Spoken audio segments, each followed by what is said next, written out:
জয় গোপাল দিদিরা, আবার একটা লাঞ্চ থালিতে আপনাদের স্বাগত। আজ বানিয়ে নিয়েছি গরম ভাত, তার সঙ্গে ভর্তা।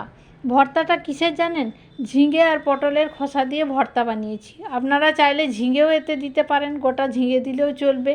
তো ঝিঙে আর পটলের খোসাটাকে খুব ভালোভাবে ধুয়ে নিয়ে মিক্সিতে পেস্ট করে নিয়েছি।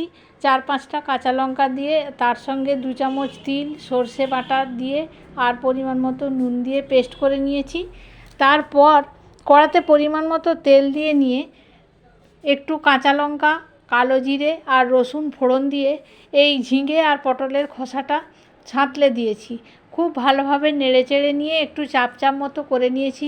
এইবার গরম ভাতে এই ভর্তাটাকে দিয়ে কাঁচা লঙ্কা আর সর্ষের তেল মাখিয়ে খেতে দারুণ লাগে। তো আর বানিয়ে নিয়েছি মৌরলা মাছের ঝাল। মৌরলা মাছের ঝালটা তিল সর্ষে বাটা দিয়েই বানিয়েছি, খেতে অসাধারণ হয়।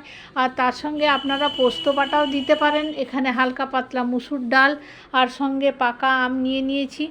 গরম ভাতে আর কি চাই বলুন তো? ভর্তা হলে তো দারুণই হয়। আপনাদের যদি এরকম লাঞ্চ থালি ভালো লাগে কমেন্টে জানাবেন। সুস্থ থাকবেন, ভালো থাকবেন।